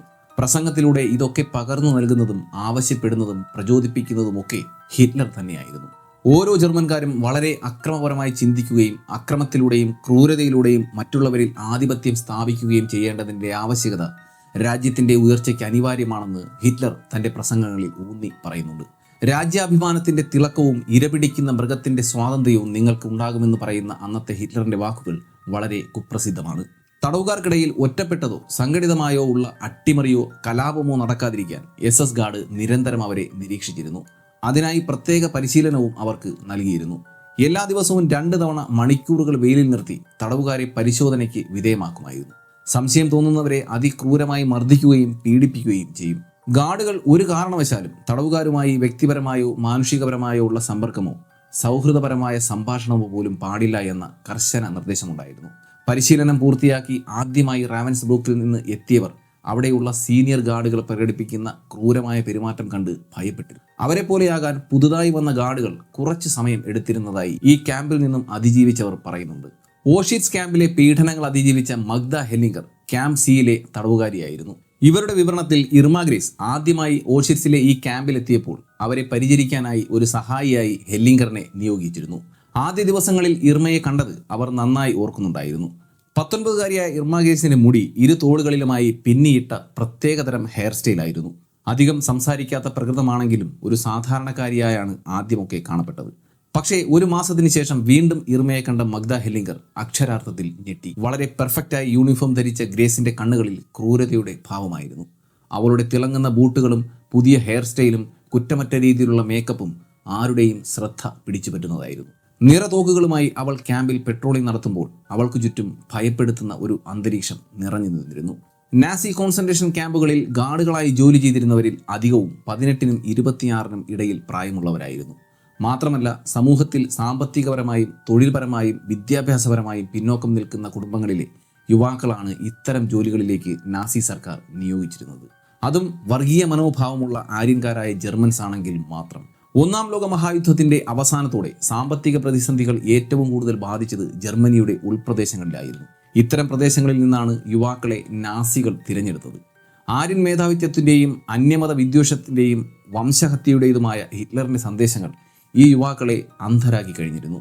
നിലവാരമില്ലാത്ത ജീവിത സാഹചര്യങ്ങളിൽ ഒറ്റപ്പെടലും ഏകാന്തതയും കാരണം മടുപ്പും ആത്മവിദ്വേഷവും ഉണ്ടായ യുവാക്കൾക്ക് ജീവിതത്തിൽ എന്തെങ്കിലും ചെയ്ത് മുന്നേറാൻ അതിയായ ആഗ്രഹമുണ്ടായിരുന്നിരിക്കണം. അങ്ങനെയുള്ളവരാണ് കൂടുതലും ഇങ്ങനെയുള്ള കോൺസെൻട്രേഷൻ ക്യാമ്പുകളിൽ ക്രൂരതയുടെ അതിർവരമ്പുകൾ തകർത്തെറിഞ്ഞത്. അവർ ഉയർന്ന സ്ഥാനമാനങ്ങൾക്കായി നാസി സർക്കാരിൻ്റെ പ്രീതി പറ്റാൻ എന്തും ചെയ്യാൻ തയ്യാറായിരുന്നു. ഇതേ വിഭാഗത്തിൽ പെടുന്നയാളായി നമുക്ക് ഇർമ ഗ്രേസിനെയും കാണാം. ജീവിതത്തിൽ എല്ലായിടത്തും നിരാശ നേരിടേണ്ടി വന്നവൾ, എല്ലാ ശ്രമങ്ങളിലും പരാജയപ്പെട്ടവൾ, ഭാവി ജീവിതത്തിൽ കൂലിപ്പണി എന്നതിലുപരി മറ്റൊരു പ്രൊഫഷനും ലഭിക്കാൻ ഇടയില്ലാത്തവൾ. ഇങ്ങനെയുള്ള ഒരാൾക്ക് സർക്കാരിൻ്റെ ഉയർന്ന പദവികളിൽ പൊടുന്നനെ എത്തിപ്പെടാൻ സാധിച്ചത് കോൺസെൻട്രേഷൻ ക്യാമ്പുകളിലെ അവളുടെ തടവുകാരോടുള്ള ക്രൂരമായ പെരുമാറ്റം തന്നെയായിരുന്നു. മനുഷ്യ ചരിത്രത്തിൽ തന്നെ ഏറ്റവും പൈശാചികമായ അക്രമത്തിൻ്റെയും ക്രൂരതയുടെയും കൊലപാതകത്തിൻ്റെയും കുറ്റകൃത്യങ്ങളിൽ അവരെ കൊണ്ടെത്തിക്കാൻ ഈ സാഹചര്യങ്ങൾ കാരണമായി എന്ന് വേണം പറയാൻ. വളരെ ചുരുക്കം ചില കോൺസെൻട്രേഷൻ ക്യാമ്പുകളിൽ മാത്രമാണ് സ്ത്രീകളെ ഗാർഡുകളായി നിയമിച്ചിരുന്നത്. ഈ സ്ത്രീകളൊക്കെ തന്നെ കോൺസെൻട്രേഷൻ ക്യാമ്പുകളിൽ ജോലി തേടി വന്നവരാണ്. ഒരിക്കലും നിർബന്ധിതമായി സ്ത്രീകളെ ഇത്തരത്തിലുള്ള പോസ്റ്റിലേക്ക് നിയമിച്ചിരുന്നില്ല. ഈ ജോലികൾക്കായി നാസി സർക്കാർ ഇറക്കിയ ഒരു പത്രവാർത്ത ഇങ്ങനെയായിരുന്നു: നിങ്ങൾ തടവുകാരെ മാത്രം നിരീക്ഷിക്കുക, ശമ്പളത്തോടൊപ്പം ഭക്ഷണവും സർക്കാർ വക താമസ സ്ഥലവും യൂണിഫോമും ഒക്കെ സൗജന്യമായി ലഭിക്കും. ട്രെയിനിങ് പൂർത്തിയായതിനു ശേഷം റാവൻസ്ബർഗിൽ ഒരു മെയ്ട്രനായി ഇർമ ഗ്രേസ് ജോലി ചെയ്തു. ക്യാമ്പിലെ സാധാരണ രീതികളിൽ മാറ്റം വരുത്തി അവയൊക്കെ കൂടുതൽ പൈശാചികവും ക്രൂരവുമാക്കി അവൾ മാറ്റി. ഗ്യാസ് ചേമ്പറുകളിൽ മനുഷ്യന്റെ ജീവനുകൾ എടുക്കുന്നതിന്റെ എണ്ണവും കൂടി വന്നു. 1943 ഫെബ്രുവരിയിൽ ഇർമ ഒരു തവണ തൻ്റെ വീട്ടിലേക്ക് പോയിരുന്നു. ഇത് പൂർണ്ണമായി സ്ഥിരീകരിക്കാൻ കഴിയാത്ത സംഭവമാണെങ്കിലും ഏകദേശം 4 വർഷത്തിന് ശേഷമാണ് അവൾ തിരികെ വീട്ടിൽ എത്തുന്നത്. പോളണ്ടിലെ പുതിയ ക്യാമ്പിന്റെ ചുമതല ഏറ്റെടുക്കാൻ വേണ്ടി പോകുന്നതിന് മുൻപാണ് സ്വന്തം വീട്ടിലേക്ക് അവൾ പോകുന്നത്. തുടക്കത്തിൽ പിതാവായ ആൽഫ്രഡിനും ഇർമയ്ക്കുമിടയിൽ ഉണ്ടായിരുന്ന പിണക്കങ്ങൾ അവർ മറന്നതുപോലെ തോന്നി. അവർ പരസ്പരം സ്നേഹത്തോടെ സംസാരിക്കുകയും പെരുമാറുകയും ചെയ്തു. ആൽഫ്രഡിന് തൻ്റെ മകളുടെ നേട്ടങ്ങളിൽ അഭിമാനവും മതിപ്പും ഉളവാക്കിയിരിക്കാം. പക്ഷേ 1-2 ദിവസങ്ങൾക്ക് ശേഷം വീണ്ടും ആൽഫ്രഡിനും ഇർമയ്ക്കുമിടയിൽ പ്രശ്നങ്ങൾ മുട്ടിട്ടു. ഗാർഡ് എന്ന നിലയിൽ SS-ന്റെ ക്യാമ്പുകളിൽ ഇർമ ഗ്രേസിന്റെ അതിക്രൂരമായ പ്രവർത്തനങ്ങൾ എന്താണെന്ന് ഒരു പക്ഷേ ആൽഫ്രഡിന് മനസ്സിലായിരിക്കാം. അതിൻ്റെ പേരിലാണ് പ്രശ്നങ്ങൾ തുടങ്ങിയത് എന്ന് സഹോദരിയായ ഹെലൻ പറഞ്ഞു വയ്ക്കുന്നു. പക്ഷേ ഈ പ്രസ്താവന വിശ്വാസത്തിലെടുക്കാൻ സാധിക്കില്ല. കാരണം ഹിറ്റ്ലറിൻ്റെ മരണശേഷം നാസി പാർട്ടിക്ക് പിന്തുണ നൽകിയിരുന്ന പല കുടുംബങ്ങളും നാസികളോടുള്ള അടുപ്പവും ബന്ധവും മറച്ചുവെക്കാൻ ശ്രമിച്ചിരുന്നു. ഇർമ ഗ്രേസിന്റെ പ്രവർത്തനങ്ങൾക്ക് കുടുംബവുമായി ബന്ധമില്ല എന്ന് കാണിക്കാനായിരിക്കാം ഹെലൻ അങ്ങനെയൊരു പ്രസ്താവന നടത്തിയത്. എന്തായാലും പിതാവ് ആൽഫ്രഡിനോട് പിണങ്ങിയ ഇർമ ഗ്രേസ് വീണ്ടും വീട് വിട്ടിറങ്ങുന്നു. 1943 മാർച്ചിൽ പോളണ്ടിലെ ഓഷിറ്റ് ബിർക്യാനോ കോൺസെൻട്രേഷൻ ക്യാമ്പിലേക്ക് ഇർമ ഗ്രേസ് തന്റെ പുതിയ തസ്തിക ഏറ്റെടുക്കാൻ എത്തിച്ചേരുന്നു. പുതിയ ക്യാമ്പിൽ പുരുഷന്മാരെ കൂടാതെ 30,000-ഓളം സ്ത്രീകളും അനേകം കുട്ടികളും തടവിലാക്കപ്പെട്ടിരുന്നു. ഇർമ ഗ്രേസ് ഈ ക്യാമ്പിലെത്തി തൻ്റെതായ മാറ്റങ്ങളിലൂടെ ക്രൂരമായ അടിച്ചമർത്തൽ നടപടി ആരംഭിക്കുന്നു. നായ്ക്കളെ ഉപയോഗിച്ച് ഭയപ്പെടുത്തിയും ആക്രമിച്ചും ക്രൂരമായി ജീവനെടുത്തും ചാട്ടവാർ കൊണ്ടുള്ള ശിക്ഷാ നടപടികൾ തുടരുകയും ചെയ്യുന്നു. ഇർമ ഗ്രേസ് ക്യാമ്പിൽ ഭീതി വിതച്ചു. ഒട്ടും മാനുഷിക പരിഗണനയില്ലാത്ത ക്രൂരമായ ഈ പീഡനം പലരുടെയും ജീവനെടുക്കുന്നു. 7 മാസത്തിനുള്ളിൽ ഈ ക്രൂരതകൾ അവളെ സീനിയർ മേട്രൺ പദവിയിൽ എത്തിക്കുന്നു. ഒരു മനുഷ്യന് സഹിക്കാവുന്നതിലും അപ്പുറമുള്ള ക്രൂരതകൾ കൊണ്ട് അഴിഞ്ഞാടിയ ഇർമ ഗ്രേസിനെ ജയിലിലെ തടവുകാർ വിശേഷിപ്പിച്ചത് മരണത്തിന്റെ മാലാഖ എന്നായിരുന്നു. മറ്റു ചിലർ അവളെ ഓഷിറ്റ്സിലെ ഹൈന എന്നും ഭയത്തോടെ വിശേഷിപ്പിച്ചിരുന്നു. നിരന്തരമായി നടത്തുന്ന റോൾ കോളുകളിലും പരേഡുകളിലും തടവുകാരെ പീഡിപ്പിക്കാൻ ഒരു പുതിയ രീതി തന്നെ ഇർമ ഗ്രേസ് കൊണ്ടുവന്നു. വെയിലിൽ നിരത്തി നിർത്തിയിരിക്കുന്ന തടവുകാരിൽ ഗാർഡുകൾക്ക് ഇഷ്ടമില്ലാത്തവരെ തിരഞ്ഞുപിടിക്കും. എന്നിട്ട് അവരിൽ സാങ്കല്പികമായി എന്തെങ്കിലും തെറ്റുകൾ ആരോപിക്കും. ശേഷം ചെയ്ത തെറ്റിന് കിട്ടുന്ന ക്രൂരമായ ശിക്ഷ എന്താണെന്ന് നടപ്പിലാക്കി മറ്റുള്ളവർക്ക് കാണിച്ചു കൊടുക്കും. ഒരു ഗെയിം പോലെ നടത്തുന്ന ഈ രീതിയിൽ ആരോപിക്കുന്ന തെറ്റുകൾ സാങ്കല്പികമാണെങ്കിലും നൽകുന്ന ശിക്ഷ സാങ്കല്പികമായിരുന്നില്ല. ഈ രീതിയെ ഇർമ ഗ്രേസ് വിളിച്ചിരുന്നത് മേക്കിംഗ് സ്പോർട്സ് എന്നാണ്. വെയിലിൽ ചാട്ടവാറുകൾ കൊണ്ടും ഗാർഡുകളുടെ ലോങ് ബൂട്ടുകൾ കൊണ്ടും ക്രൂരമായ മർദ്ദനമുറകൾ ഇർമ ഗ്രേസ് ഈ ഗെയിമിൽ നടപ്പാക്കുന്നു. പുരുഷന്മാരും സ്ത്രീകളും കൂടാതെ നിരവധി കുട്ടികളും ഈ രീതിയിൽ പീഡനത്തിന് ഇരകളായി. ഇതോടെ തടവുകാർ ഈ ക്രൂരതകളിൽ നിന്നും കുട്ടികളെ രക്ഷപ്പെടുത്താൻ ഇർമ ഗ്രേസിന്റെ കണ്ണുകളിൽ നിന്നും കുട്ടികളെ ഒളിപ്പിച്ചു വെക്കാൻ ഒരു വിഫലമായ ശ്രമവും നടത്തിയിരുന്നു. വളരെ വൃത്തിഹീനവും മനുഷ്യത്വരഹിതവുമായ ജീവിത സാഹചര്യങ്ങളിലേക്ക് തടവുകാരെ നിർബന്ധിതമായി ഇർമ ഗ്രേസ് തള്ളിവിടുകയായിരുന്നു. തടവുകാർക്ക് അവരുടെ തടവറ വൃത്തിയാക്കാൻ അനുവാദമുണ്ടായിരുന്നില്ല. സെല്ലുകൾക്ക് കാവൽ നിൽക്കുന്ന ഗാർഡുകൾക്ക് സെൽ വൃത്തിഹീനമായി നിലനിർത്താൻ പ്രത്യേകം ശ്രദ്ധിക്കാൻ ഇർമ ഓർഡർ നൽകിയിരുന്നു. വൃത്തിയില്ലാത്ത വളരെ ഇടുങ്ങിയ തടവറകളിൽ രാത്രികളിൽ ആളുകളെ കുത്തി നിറച്ചിരുന്നു. കിടക്കാൻ പോയിട്ട് ഒന്ന് നിവർന്നു നിൽക്കാൻ പോലും ഇടമില്ലാത്ത സാഹചര്യമായിരുന്നു ഈ സെല്ലുകളിൽ. ഗാർഡുകൾ ക്രൂരന്മാരായി തന്നെയാണ് പെരുമാറിയിരുന്നത്. പക്ഷേ ഇർമ ഗ്രേസിന്റെ സാന്നിധ്യം അവരെ കൂടുതൽ ക്രൂരന്മാരാക്കി മാറ്റിയിരുന്നു. ഇർമ ഗ്രേസ് ഉള്ള സാഹചര്യത്തിൽ ഗാർഡുകൾ അവൾക്കിഷ്ടമുള്ളതുപോലെ അതിക്രൂരമായി പെരുമാറാൻ നിർബന്ധിതരായിരുന്നു എന്ന് വിവരിക്കുന്നവരും ഉണ്ട്. അതായത് ഇർമ ഗ്രേസിനെ പോലെ അതിക്രൂരമായ ഗാർഡുകൾ വളരെ ചുരുക്കമായിരുന്നു എന്ന് തന്നെ പറയാം. ചരിത്രകാരന്മാർ ക്രൂരതയുടെ പേരിൽ പോളണ്ടിലെ പ്ലാസോ ലേബർ ക്യാമ്പിലെ കുപ്രസിദ്ധനും ക്രൂരമായ കൊലപാതകങ്ങളും നടത്തിയിരുന്ന ആമോൺ ഗോത്തിനോട് ഇർമ ഗ്രേസിനെ താരതമ്യം ചെയ്യുന്നുണ്ട്. തടവുകാരെ പീഡിപ്പിക്കാനും കൊല്ലാനുമുള്ള സാഹചര്യങ്ങൾ ഇർമ ഗ്രേസ് കൃത്രിമമായി സൃഷ്ടിച്ചിരുന്നു. ഒരു ദിവസം ഒരു സൈക്കിളിൽ ക്യാമ്പിൽ ചുറ്റുകയായിരുന്ന ഇർമ ഗ്രേസ് വഴിയിൽ കണ്ട തടവുകാരിയോട് അകത്തേക്ക് പോകാൻ ആജ്ഞാപിക്കുന്നു. ഈ ഓർഡർ തടവുകാരി അനുസരിക്കുമോ ഇല്ലയോ എന്ന് നോക്കാൻ പോലും കാത്തു നിൽക്കാതെ ഓർഡർ അനുസരിച്ചില്ല എന്ന കുറ്റത്തിന് ഇർമ ഗ്രേസ് തന്റെ പിസ്റ്റൾ വലിച്ചെടുത്ത് അവർക്ക് നേരെ വെടിയുതിർക്കുന്നു. ക്ഷണനേരം കൊണ്ട് അവർ മരിച്ചു വീണു. ഇതുപോലെ തടവുകാർക്ക് ശിക്ഷ വിധിക്കുന്നതിനെ ന്യായീകരിക്കാൻ കഴിയുന്ന രീതിയിലുള്ള സാഹചര്യങ്ങളിലേക്ക് തടവുകാരെ ബോധപൂർവം എത്തിക്കാൻ ഇർമ ഗ്രേസ് പ്രത്യേകം കഴിവ് പ്രകടിപ്പിച്ചു. ഇതുപോലെ മറ്റൊരു സംഭവം ഇതേ ജയിലിലെ തടവുകാരി വിശദീകരിക്കുന്നുണ്ട്. കിച്ചണിലെ ഉരുളക്കിഴങ്ങിന്റെ തൊലി സ്ഥിരമായി കൊണ്ട് കളയുന്നിടത്തു നിന്നും വിശപ്പ് സഹിക്കാനാവാതെ 2 കൊച്ചുകുട്ടികൾ ഇതെടുത്ത് കഴിക്കാൻ വേണ്ടി ഇരുട്ടിന്റെ മറവിൽ എത്തുമായിരുന്നു. ഇത് മനസ്സിലാക്കിയ ഇർമ ഗ്രേസ് ഇരുട്ടിന്റെ മറവിൽ ഒളിച്ചിരിക്കുന്നു. കുട്ടികൾ പതിവ് പോലെ അവിടെ എത്തി ഈ തൊലി ഭക്ഷിക്കാൻ തുടങ്ങിയപ്പോൾ ഇർമ ഗ്രേസ് അവർക്ക് മേൽ ചാടി വീണു. മോഷണക്കുറ്റം ആരോപിച്ച് അവൾ കുട്ടികളുടെ തലയിൽ ബൂട്ട് കൊണ്ട് അതിക്രൂരമായി മർദ്ദിച്ചു. ദിവസങ്ങൾ ഈ കുട്ടികൾക്ക് തലകറക്കവും ഛർദിലും അനുഭവപ്പെട്ടു. താമസിയാതെ അതിലൊരു കുട്ടി മരണപ്പെടുകയും ചെയ്തു. 20ാമത്തെ വയസ്സിൽ SS ഉണ്ടായിരുന്ന മറ്റേതൊരു വനിതാ ഗാർഡിനും എത്തിപ്പെടാൻ സാധിക്കാത്ത ഉയർന്ന 2ാമത്തെ റാങ്ക് വരെ ഇർമ ഗ്രേസ് കരസ്ഥമാക്കി. മാത്രമല്ല മികച്ച യുദ്ധസേവനത്തിനുള്ള മെഡലും നാസി സർക്കാരിൽ നിന്നും അവർ നേടി. നാസി സർക്കാരിന്റെ നിയന്ത്രണത്തിൽ ഉണ്ടായിരുന്ന കോൺസെൻട്രേഷൻ ക്യാമ്പുകളുടെ പ്രവർത്തന രീതികളാണ് ഇർമ ഗ്രേസിനെ ഇത്തരത്തിൽ ഒരു ക്രൂരയായ മേട്ടനായി പ്രവർത്തിക്കാൻ സഹായകമായത് എന്ന് പല ചരിത്രകാരന്മാരും പറഞ്ഞു വെക്കുന്നു. കോൺസെൻട്രേഷൻ ക്യാമ്പുകളിൽ ഗാർഡ് ഡ്യൂട്ടി ചെയ്തു വന്നവരെ ഒരു കൊലയാളി ഗ്രൂപ്പാക്കി മാറ്റാൻ 1942 ശേഷം നാസി സർക്കാർ ശ്രമിച്ചു എന്നതിന് ഒരു സംശയവുമില്ല. പക്ഷേ അപ്പോഴും ഒരു ചോദ്യം, മറ്റുള്ളവരിൽ നിന്നും വ്യത്യസ്തമായി ഇത്ര ക്രൂരതകൾ കാട്ടാൻ ഇർമ ഗ്രേസിന് എങ്ങനെ സാധിച്ചു എന്നതാണ് ആ ചോദ്യം. ഇത്രയധികം ക്രൂരതകൾ ഒരു കുറ്റബോധവും ദാക്ഷിണ്യവും ഇല്ലാതെ എങ്ങനെ അവൾക്ക് നടപ്പിലാക്കാൻ സാധിച്ചു എന്നത് ഒരു ചോദ്യമായി തന്നെ നിലനിൽക്കും. എല്ലാ ഗാർഡുകളും ക്രൂരരും അവസരം ദുരുപയോഗം ചെയ്യുന്നവരുമായിരുന്നു. എങ്കിലും ഇർമ ഗ്രേസ് നടപ്പാക്കിയ ക്രൂരതകൾക്ക് മുന്നിൽ അതൊന്നും ഒന്നുമല്ലായിരുന്നു. ഇർമ ഗ്രേസിന്റെ ക്രൂരതയ്ക്കിരയായവർ എത്ര പേരാണ് എന്ന ചോദ്യത്തിന് ഒരു ഉത്തരം നൽകുക സാധ്യമല്ല. എങ്കിലും സ്ത്രീകളും കുട്ടികളും അടക്കം 20,000-ലധികം വരുന്ന മനുഷ്യർ ഇർമ ഗ്രേസിന് ഇരകളായിരിക്കാമെന്ന് പറയപ്പെടുന്നു. 20-ാം നൂറ്റാണ്ടിൽ ഏറ്റവും ക്രൂരമായ കൊലപാതകങ്ങൾ നടത്തിയ സ്ത്രീ ഇർമ ഗ്രേസ് തന്നെയെന്ന് ചരിത്രകാരന്മാർ പറയുന്നു. ഇർമ നാസി സർക്കാരിന് ഇത്ര പ്രധാനപ്പെട്ട ഒരു വ്യക്തിയായി മാറിയത് എങ്ങനെയെന്ന ചോദ്യവും ഉത്തരമില്ലാതെ തന്നെ നിൽക്കുന്നു. അവളുടെ തെറ്റുകളെ ന്യായീകരിക്കാനും നിരസിക്കാനും ഒന്നും ആർക്കും സാധിക്കില്ല. പക്ഷേ ഒരു മനുഷ്യനെ ഇത്ര വലിയ കൊലയാളിയാക്കി മാറ്റുന്ന അന്തരീക്ഷം എങ്ങനെയാണ് അവൾക്ക് മുന്നിൽ വളർന്നു വന്നത് എന്ന് മനസ്സിലാക്കേണ്ടത് വളരെ പ്രധാനം തന്നെയാണ്. ഇതിനെപ്പറ്റിയുള്ള പഠനത്തിൽ പറയുന്നത്, അക്രമാസക്തമായ പ്രവണതകളെ പരിപോഷിപ്പിക്കുന്നതിന്റെ ഭാഗമായി പരിശീലനം നൽകിയ SS സൈനിക വിഭാഗം ബലഹീനരായ ആര്യൻ വംശജരായ മനുഷ്യരെ മറ്റു വർഗത്തിലെ മനുഷ്യരെ ചൂഷണം ചെയ്യാനും അവരെ കൊന്നൊടുക്കാനും പ്രോത്സാഹനം നൽകിയിരുന്നു എന്നതാണ്. മാത്രമല്ല, അങ്ങനെയുള്ള തടവുകാരെ അങ്ങേയറ്റം ദുരുപയോഗം ചെയ്യാൻ ട്രെയിനിങ് സെന്ററുകളിൽ അവർക്ക് പരിശീലനവും നൽകിയിരുന്നു. അതിക്രൂരമായി പെരുമാറുന്നവരെ അവർ പ്രശംസിക്കുകയും അവർക്ക് സ്ഥാനക്കയറ്റങ്ങൾ നൽകുകയും ചെയ്തു. മാത്രമല്ല, തടവുകാരോട് അല്പമെങ്കിലും മനുഷ്യത്വം കാണിക്കുന്നവരെ ഡീഗ്രേഡ് ചെയ്യുകയും അവരെ ശിക്ഷിക്കുകയും ചെയ്തിരുന്നു. തടവുകാരോട് സൗമ്യമായി പെരുമാറിയതിന് ഒരു സഹപ്രവർത്തകന്റെ തല അടിച്ചു പൊളിക്കാൻ ഓഷിറ്റ്സ് കോൺസെൻട്രേഷൻ ക്യാമ്പ് കമാൻഡർ റുഡോൾഫ് ഹോസ് ഇർമ ഗ്രേസിനോട് ഉത്തരവിട്ടിരുന്നു. തന്റെ ജോലിയോടുള്ള ആത്മാർത്ഥത കാണിക്കാൻ ഒറ്റയടിക്കാണ് അവർ സ്വന്തം സഹപ്രവർത്തകനെ അടിച്ചു കൊന്നത്. കോൺസെൻട്രേഷൻ ക്യാമ്പുകളുടെ നടത്തിപ്പിന് കൃത്യമായ നിയന്ത്രണങ്ങൾ നടപ്പാക്കാൻ നിയമങ്ങൾ ഉണ്ടായിരുന്നു. പക്ഷേ വംശഹത്യയ്ക്ക് വേണ്ടി രൂപീകരിച്ച ഈ ക്യാമ്പുകളുടെ ഉദ്ദേശം നടപ്പാക്കാൻ ഗാർഡുകളുടെ എല്ലാത്തരം വൃത്തികെട്ട പെരുമാറ്റങ്ങൾക്കും നാസി സർക്കാർ കൂട്ടുനിൽക്കുകയായിരുന്നു. തടവുകാരുമായി ഏതെങ്കിലും തരത്തിലുള്ള ബന്ധം സ്ഥാപിക്കാൻ ഗാർഡുകൾക്ക് ഒരിക്കലും അനുവാദമില്ലായിരുന്നു. എങ്കിലും പല ഗാർഡുകളും തടവുകാരുമായി രഹസ്യബന്ധം സ്ഥാപിച്ചിരുന്നു. പക്ഷേ ഇങ്ങനെയുള്ള ബന്ധങ്ങളിൽ പലതും തടവുകാരെ ലൈംഗികപരമായി അല്ലെങ്കിൽ മറ്റേതെങ്കിലും തരത്തിൽ ചൂഷണം ചെയ്യാൻ വേണ്ടി മാത്രമായിരുന്നു. ഈ തടവുകാർ ഇല്ലെങ്കിൽ ഇങ്ങനെയൊരു കോൺസെൻട്രേഷൻ ക്യാമ്പോ അതിൽ ജോലി ചെയ്യുന്ന ഗാർഡുകൾക്ക് ജോലിയോ ഉണ്ടാകില്ല എന്ന് SS സൈനിക മേധാവികൾക്ക് നന്നായി അറിയാമായിരുന്നു. അതുകൊണ്ട് തന്നെ അവർ ഈ തടവുകാരുടെ താമസ സൗകര്യം, അവരുടെ ജോലി, ശിക്ഷകൾ ഒക്കെ നിരീക്ഷിക്കാൻ ഒരു ടീമിനെ നിയോഗിച്ചിരുന്നു. എങ്കിലും അതുകൊണ്ടൊന്നും ഈ ക്യാമ്പുകളിലെ പീഡനങ്ങൾക്ക് കുറവോ മാറ്റമോ ഒന്നും ഉണ്ടായില്ല. ഗാർഡുകളുമായി ബന്ധം സ്ഥാപിച്ചിരുന്ന തടവുകാരിൽ ഒരാളായിരുന്നു തുടക്കകാലത്ത് ഇർമ ഗ്രേസിന്റെ സഹായിയായിരുന്ന മഗ്ദ ഹെല്ലിംഗർ. ഓഷിറ്റ്സ് ക്യാമ്പിൽ പ്രവർത്തിച്ചിരുന്ന ഗ്യാസ് ചേമ്പറുകളിൽ ഇർമ ഗ്രേസിനൊപ്പം ജോലി ചെയ്ത ദിവസങ്ങളിൽ ഇർമ തടവുകാരോട് കാണിച്ച മനുഷ്യത്വമില്ലാത്ത ക്രൂരതകൾ കണ്ട് ആഴത്തിലുള്ള മാനസിക സംഘർഷം അനുഭവിച്ചിരുന്നു എന്ന് ഹെല്ലിംഗർ എഴുതുന്നുണ്ട്.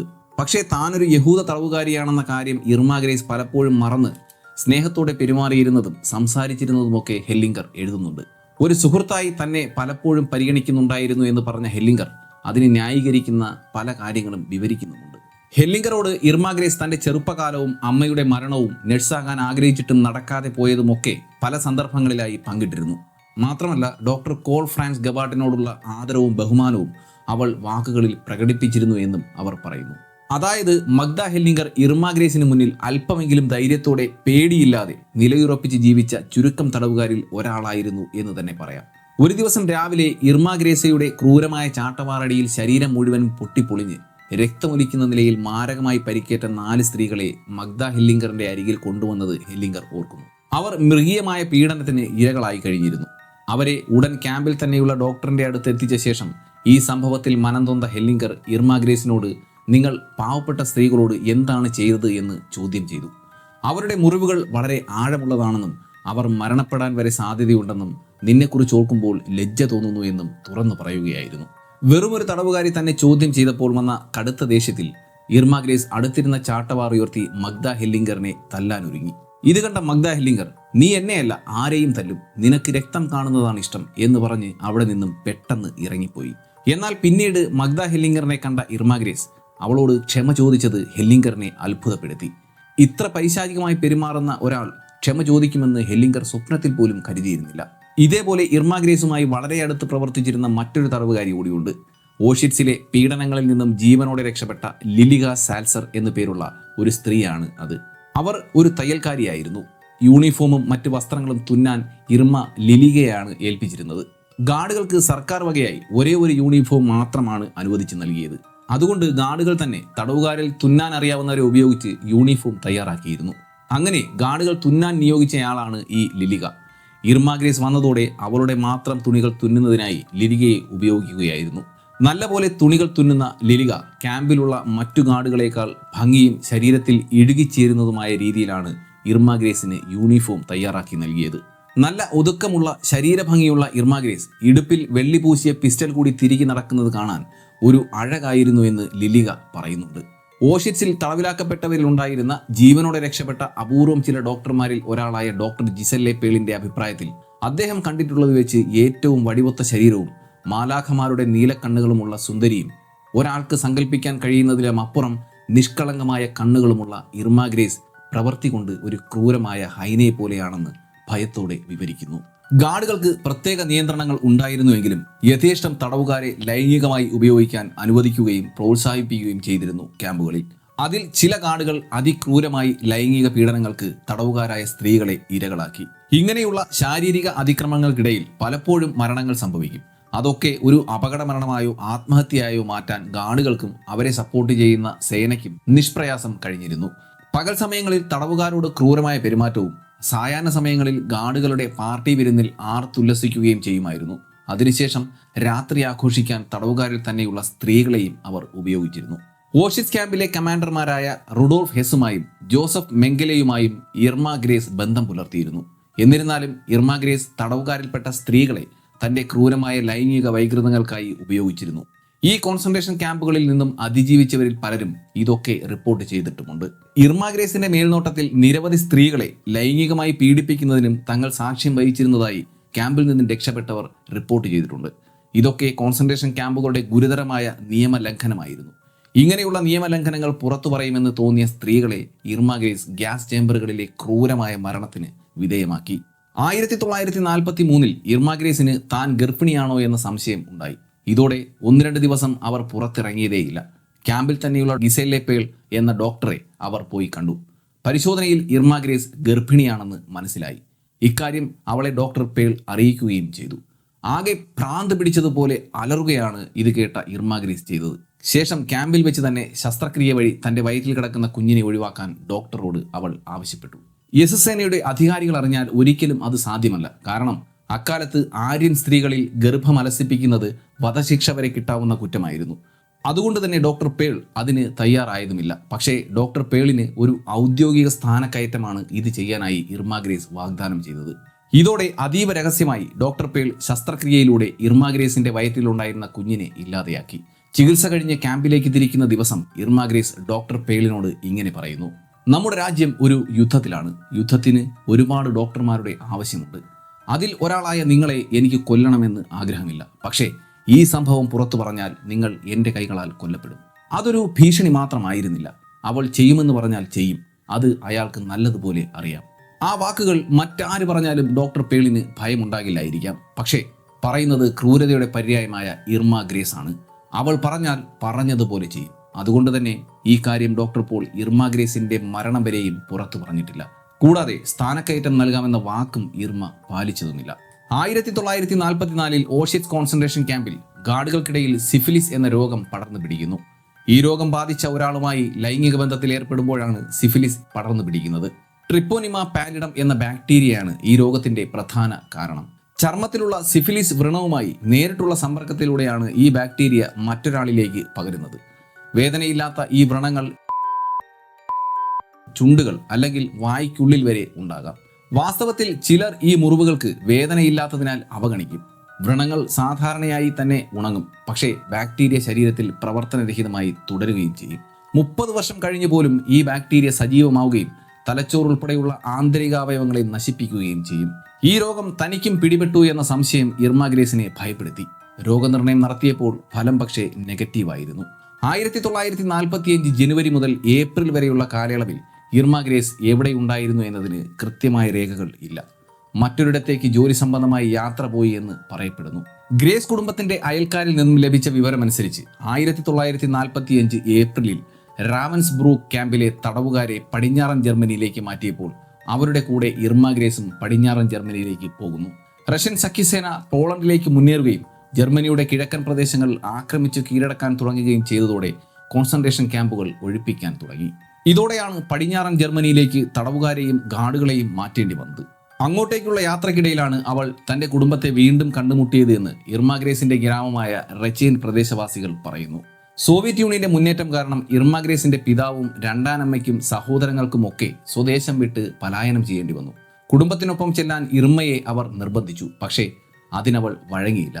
നാസി സർക്കാരിനോടും അവരുടെ ലക്ഷ്യത്തോടുമുള്ള കടമയും വിശ്വസ്തതയും പുലർത്തേണ്ടതിൻ്റെ ആവശ്യം അവൾ അവർക്ക് മുന്നിൽ ഉയർത്തിപ്പിടിച്ചു. പക്ഷേ ഇതൊന്നും 1945 ഏപ്രിലിൽ ബെൽസൽ ക്യാമ്പിൽ വെച്ച് ബ്രിട്ടീഷ് സൈന്യത്തിന്റെ അറസ്റ്റിലായ ഇർമ ഗ്രേസിന്റെ റിപ്പോർട്ടുകളുമായി ബന്ധമില്ലാത്ത റിപ്പോർട്ടുകളാണ്. ഇർമ ഗ്രേസിന്റെ വിചാരണാ ഘട്ടങ്ങളിൽ അവരെപ്പറ്റി എഴുതിയ റിപ്പോർട്ടർമാരും പത്രപ്രവർത്തകരുമൊക്കെ അവളെ സുന്ദരിയായ മൃഗം എന്ന് വിശേഷിപ്പിച്ചിരുന്നു. പക്ഷേ ബ്രിട്ടീഷ് ആർമിയുടെ പിടിയിലാകുന്നതിനും ഒരു മാസം മുൻപ് ജർമ്മൻ സേന ഇർമയെ അറസ്റ്റ് ചെയ്യുകയും ജയിലടയ്ക്കുകയും ചെയ്തിരുന്നതായി പറയപ്പെടുന്നു. പക്ഷേ എന്നിട്ടും അവരുടെ പെരുമാറ്റത്തിൽ കാര്യമായ മാറ്റങ്ങൾ ഒന്നും തന്നെ ഉണ്ടായില്ല. ഓഷിറ്റ്സിലെ തടവുകാരോട് അവർ കാണിച്ച അതേ നീചമായ പെരുമാറ്റം തന്നെ അവർ തുടരുകയായിരുന്നു. ഗാർഡ് ഡ്യൂട്ടി ചെയ്തിരുന്നവരിൽ പലരും യുദ്ധത്തിൽ ജർമ്മനിയുടെ തോൽവി ആസന്നമായതോടെ രഹസ്യമായി തങ്ങളുടെ സ്ഥാനമാനങ്ങൾ ഉപേക്ഷിച്ച് ഓടിപ്പോയിരുന്നു. പക്ഷേ മറ്റു ചിലർ ക്യാമ്പുകളിൽ തുടരുകയും ചെയ്തു. ബ്രിട്ടീഷ് സൈന്യം ബെൽസൽ കോൺസെൻട്രേഷൻ ക്യാമ്പിൽ പരിശോധന നടത്തിയപ്പോൾ വളരെ ദയനീയമായ കാഴ്ചകളാണ് അവിടെ കണ്ടത്. 8,000-ഓളം പേർക്ക് താമസിക്കാൻ കഴിയുന്ന കോൺസെൻട്രേഷൻ ക്യാമ്പുകളിൽ കുത്തി നിറച്ചിരുന്നത് 1,00,000-ഓളം തടവുകാരെയായിരുന്നു. 100 പേർക്ക് കിടക്കാൻ പറ്റുന്ന ബാരക്കുകളിൽ കുത്തി നിറച്ചത് 1,000-ഓളം വരുന്ന തടവുകാരെയും. ബെൽസൽ ക്യാമ്പിൽ ഗ്യാസ് ചേമ്പറുകൾ ഇല്ലായിരുന്നു. പക്ഷേ അവിടെ തടവുകാരെ മരണം വരെയും പട്ടിണിക്കിടുകയും അതിക്രൂരമായ പീഡനങ്ങളിലൂടെയും മർദ്ദനമുറകളിലൂടെയും ആയിരക്കണക്കിന് ആളുകൾ ഓരോ ആഴ്ചയിലും മരിച്ചു വീഴുകയും ചെയ്തിരുന്നു. ബ്രിട്ടീഷ് ആർമി ഈ ക്യാമ്പിൽ എത്തിയതിനു ശേഷവും ക്യാമ്പിനുള്ളിൽ നിരന്തരമായി വെടിയൊച്ചകൾ അവർ കേട്ടിരുന്നു. ക്യാമ്പിലെ തടവുകാരെ കഴിയുന്നത്ര കൊല്ലാനുള്ള SS ആർമിയുടെ ഉത്തരവുകൾ നടപ്പാക്കുകയായിരുന്നു അവിടെ. പല ഘട്ടങ്ങളിലായി മരണപ്പെട്ട ആയിരക്കണക്കിന് ജീർണിച്ചഴുകിയ മൃതദേഹങ്ങൾ കൂമ്പാരമായി അവിടെ അടുക്കിയിട്ടിരുന്നു.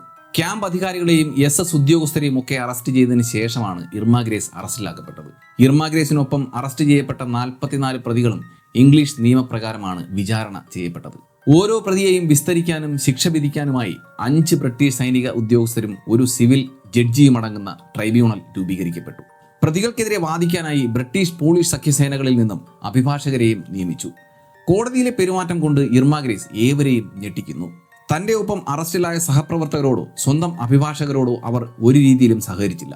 മാത്രമല്ല ഭയാനകമായ അവരുടെ ക്രൂരകൃത്യങ്ങളിൽ പശ്ചാത്തപിക്കുകയോ ലജ്ജിക്കുകയോ ചെയ്യുന്നതിന് പകരം കുറ്റാരോപിതരോടും കോടതി ഉദ്യോഗസ്ഥരോടും അവൾ അഹങ്കാരവും പരിഹാസപരവുമായ മനോഭാവത്തോടെ പെരുമാറി.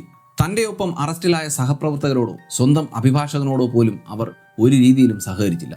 മാത്രമല്ല ഭയാനകമായ അവരുടെ കുറ്റകൃത്യങ്ങളിൽ പശ്ചാത്തപിക്കുകയോ ലജ്ജിക്കുകയോ ചെയ്യുന്നതിന് പകരം കുറ്റാരോപിതരോടും കോടതി ഉദ്യോഗസ്ഥരോടും അവൾ അഹങ്കാരവും പരിഹാസവുമായ മനോഭാവത്തോടെ പെരുമാറി. തടവുകാർ അവർ അനുഭവിച്ച ക്രൂരതകൾ കോടതിയിൽ സാക്ഷ്യം പറയുമ്പോൾ ഇർമ ഇത് കേട്ട് പലപ്പോഴും പൊട്ടിച്ചിരിക്കുകയും അവജ്ഞയോടെ നോക്കുകയും ചെയ്തു. ഓഷിറ്റ്സ് ബെൽസൻ ക്യാമ്പുകളിൽ നടന്ന ക്രൂരതയുടെ നികൃഷ്ടമായ തെളിവുകളും കൂട്ടിയിട്ടിരുന്ന ശവക്കൂമ്പാരങ്ങളുടെയും ദൃശ്യങ്ങൾ കോടതിയിൽ കാണിച്ചപ്പോൾ അവർ തന്നെ ബോറടിപ്പിക്കുന്നു എന്ന മട്ടിൽ മുടി തഴുകുകയും അശ്രദ്ധമായി മുടിയിൽ ചൊറിയുകയുമാണ് ഇർമ ചെയ്തത്. ശിക്ഷയുടെ കാഠിന്യം കുറയ്ക്കുന്നതിനായി ഇർമയുടെ കുറ്റകൃത്യങ്ങളൊക്കെയും മേലുദ്യോഗസ്ഥരുടെ നിർദ്ദേശങ്ങൾ പാലിക്കുന്നതിലൂടെ ചെയ്യേണ്ടി വന്നതാണെന്ന് വാദിക്കാനുള്ള ശ്രമമാണ് ഇർമ ഗ്രേസിന്റെ അഭിഭാഷകനായ ക്രിസ്വിൽഡ് നടത്തിയത്. ഈ വാദം വിജയം കാണുമെന്ന് ഇർമ ഗ്രേസ് വിശ്വസിച്ചിരുന്നു. പക്ഷേ തടവുകാരെ സ്ത്രീ പുരുഷ വ്യത്യാസമില്ലാതെ അതിക്രൂരമായി പീഡിപ്പിക്കുകയും ലൈംഗിക വൈകൃതങ്ങൾക്ക് പോലും ഉപയോഗിക്കുകയും ചെയ്തത് കോടതിയിൽ വ്യക്തമായി തെളിഞ്ഞു. മാത്രമല്ല അതിക്രൂരമായി മർദ്ദിച്ച് കൊലപ്പെടുത്തിയതൊക്കെ ഒന്നൊന്നായി കോടതിയിൽ സാക്ഷിമൊഴികളിലൂടെ പുറത്തു വന്നു. നാസി സർക്കാരിന്റെ പതനം തടവുകാർക്കിടയിൽ ആത്മവിശ്വാസം നിറച്ചതോടെ കൂടുതൽ പേർ കോടതിയിൽ സത്യം വിളിച്ചു പറയാൻ ധൈര്യം കാണിച്ചു. ഇർമയെ ന്യായീകരിക്കാൻ സഹോദരി ഹെലൻ കോടതിയിൽ ഹാജരായി. അവർ പറഞ്ഞത് ഇങ്ങനെയുള്ള ക്രൂരകൃത്യങ്ങൾ ചെയ്യാൻ എൻ്റെ സഹോദരിക്ക് കഴിയില്ല എന്നും നാസി സർക്കാരിന്റെ ഓർഡർ പാലിക്കുക മാത്രമാണ് തൻ്റെ സഹോദരി ചെയ്തത് എന്നുമാണ്. വാദങ്ങൾ മുഴുവനും കോടതി കേട്ടു. ശേഷം കോടതി ഇങ്ങനെ പറഞ്ഞു: ഇർമ ഗ്രേസിന് ആത്മവിശ്വാസമോ ധൈര്യമോ ചെറുപ്പത്തിൽ ഉണ്ടായിരുന്നില്ല എന്നത് ശരിയാണ്. പക്ഷേ ഈ സമയത്ത് അവിചാരിതമായി കടന്നു വന്ന അധികാരവും ആയുധവും ഒക്കെ നിസ്സഹായരായ തടവുകാർക്ക് മുകളിൽ പൂർണ്ണ ആധിപത്യം സ്ഥാപിക്കാനും തൻ്റെ രോഷം പ്രകടിപ്പിക്കാനും ഉപയോഗിച്ചു എന്ന് കോടതി വിലയിരുത്തുന്നു. ഇർമയെ അവളുടെ വീട്ടിൽ നിന്നും പുറത്തു പോകാനിടയാക്കിയ സംഭവം അവളുടെ ധിക്കാരമായ സ്വഭാവത്തെ കാണിക്കുന്നു എന്ന് കോടതി വിവരിച്ചപ്പോൾ അതുവരെ കൂസലില്ലാതെ നിന്ന ഇർമ പൊട്ടിക്കരയുന്നു. ഇർമ ഗ്രേസിന്റെ കേസ് തെളിവുകളുടെയും സാക്ഷികളുടെയും പഠനത്തിനായി കുറച്ചു കാലം കൂടി നീട്ടിവെച്ചു. അതായത് 1945 സെപ്റ്റംബർ 7 വരെ ഈ കേസ് നീണ്ടുപോകുന്നു. ഒടുവിൽ ശിക്ഷ വിധിക്കുന്ന ദിവസം വന്നെത്തി. 1945 ഡിസംബർ 17. ഇർമ ഗ്രേസ് അടക്കമുള്ള എല്ലാ തടവുകാരെയും 17-ാം തീയതി രാവിലെ തന്നെ വിധി കേൾക്കാൻ കോടതിയിലെത്തിച്ചു. ഓഷിറ്റ്സ് ക്യാമ്പിലെയും ബെൽസൻ ക്യാമ്പിലെയും തടവുകാരെ, കുട്ടികളെ അടക്കം അതിക്രൂരമായി പീഡിപ്പിക്കുകയും കൊലപ്പെടുത്തുകയും മാരകമായ പരിക്കുകൾ ഏൽപ്പിക്കുകയും ചെയ്ത ഇർമ ഗ്രേസ അതിതീവ്ര സ്വഭാവമുള്ള കുറ്റക്കാരിയാണെന്ന് കോടതി കണ്ടെത്തി. അന്ന് പല കോൺസെൻട്രേഷൻ ക്യാമ്പുകളിലെയും മെയ്റ്റർമാരുടെ ശിക്ഷ കോടതി വിധിച്ചിരുന്നു. അന്ന് വധശിക്ഷയ്ക്ക് വിധിച്ചപ്പെട്ട 19 മേട്ടന്മാരിൽ ഏറ്റവും പ്രായം കുറഞ്ഞയാൾ ഇർമ ഗ്രേസയായിരുന്നു.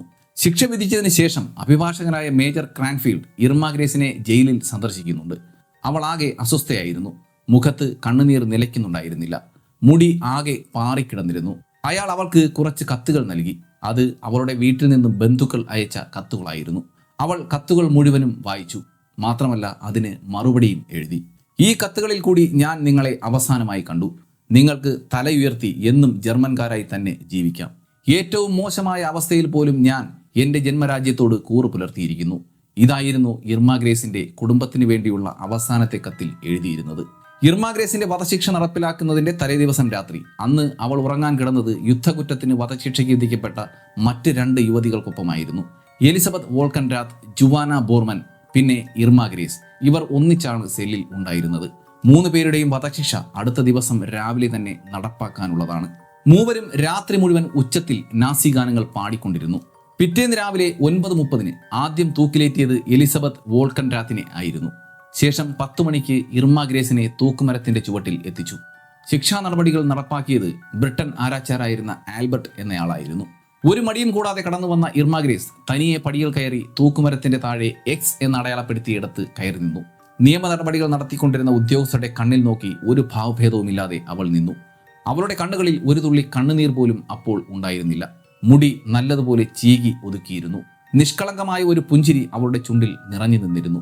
ആരാച്ചാർ അവളുടെ സുന്ദരമായ മുഖത്തേക്ക് ഒരു കറുത്ത മുഖംമൂടി ധരിപ്പിച്ച ശേഷം കഴുത്തിൽ കുരുക്കിട്ട് മൃദുവായി മുറുക്കുമ്പോൾ അവളുടെ ചെവിയിൽ എന്നോട് ക്ഷമിക്കൂ എന്ന് പതുക്കെ പറഞ്ഞു. ഉടൻ ഇർമ ഷ്നെയിൽ എന്ന് ജർമ്മൻ ഭാഷയിൽ അയാളോട് മന്ത്രിച്ചു. ഷ്നെയിൽ എന്നാൽ വേഗം എന്നാണ് അർത്ഥം. അവളുടെ അവസാന വാക്കും അതുതന്നെയായിരുന്നു. ഒരു നിമിഷം നിശബ്ദത ഭേദിച്ചുകൊണ്ട് ലിവർ ചലിക്കുന്ന ശബ്ദം അവിടെ മുഴങ്ങി. ഇർമ ഗ്രേസ് നിന്നിരുന്ന പ്രതലം താഴേക്ക് പതിച്ചു. ഏതാനും നിമിഷങ്ങൾ കയർ വല്ലാതെ ഉലഞ്ഞു. അല്പനേരം കഴിഞ്ഞ് കയർ നിശ്ചലമായി. ബ്രിട്ടീഷ് ഗവൺമെന്റ് ഔദ്യോഗികമായി വധശിക്ഷ നടപ്പിലാക്കിയ ഏറ്റവും പ്രായം കുറഞ്ഞ സ്ത്രീയായി ഇന്നും ഇർമ ഗ്രേസ് തുടരുന്നു. ജയിൽ പരിസരത്താണ് ഇർമ ഗ്രേസിനെ അടക്കം ചെയ്തത്. ക്രൂരതയുടെ പര്യായമായി ചരിത്രത്തിൽ കുറെ നേതാക്കളെ മാത്രമാണ് നമുക്ക് കൂടുതലും കാണാൻ സാധിക്കുന്നത്. അധികാരത്തിന്റെ മറവിൽ കൊടും ക്രൂര കൊലപാതകങ്ങൾ നടത്തിയ ഇർമ ഗ്രേസിനെ പോലെയുള്ള SS സേനാ വിഭാഗത്തിലെ സ്ത്രീകളുടെ ചരിത്രം പലപ്പോഴും വിസ്മരിക്കപ്പെടുന്നു. ഇർമ ഗ്രേസ് ഒരു ചരിത്ര വ്യക്തി എന്ന നിലയിൽ പ്രശ്നക്കാരിയാക്കുന്ന മറ്റൊരു ഘടകം അവൾ ചെയ്ത ക്രൂരതയും കൊലപാതകങ്ങളും സ്ത്രീകളെക്കുറിച്ചുള്ള സാധാരണ സങ്കല്പങ്ങളുമായി ഒത്തുചേർന്നു പോകുന്നതല്ല എന്നതാണ്. ഇർമ ഗ്രേസിന്റെ പ്രായം വെച്ച് നോക്കുമ്പോൾ വളരെ എളുപ്പത്തിൽ ഇത്തരം ക്രൂരപ്രവർത്തികളിൽ നിന്നും പിന്തിരിപ്പിക്കാൻ സാധിക്കുമായിരുന്നു. നാസി പ്രബോധനവും അവൾക്ക് ലഭിച്ച പരിശീലനവുമാകാം അവളെ അങ്ങനെയാക്കിയത്. എന്നിട്ടും ഇർമ ഗ്രേസിനെ നാസി സർക്കാരിന്റെ ഒരു ഇരയായി കാണാൻ അന്ന് ആർക്കും സാധിച്ചില്ല. വീഡിയോ ഇഷ്ടപ്പെട്ടുവെങ്കിൽ വീഡിയോ ലൈക്ക് ചെയ്യാനും ഇതുപോലെയുള്ള വീഡിയോകൾ കാണാൻ ഇഷ്ടമാണെങ്കിൽ ചാനൽ സബ്സ്ക്രൈബ് ചെയ്യാനും മറക്കരുത്. അടുത്ത വീഡിയോയിൽ കാണും വരെ ഗുഡ് ബൈ.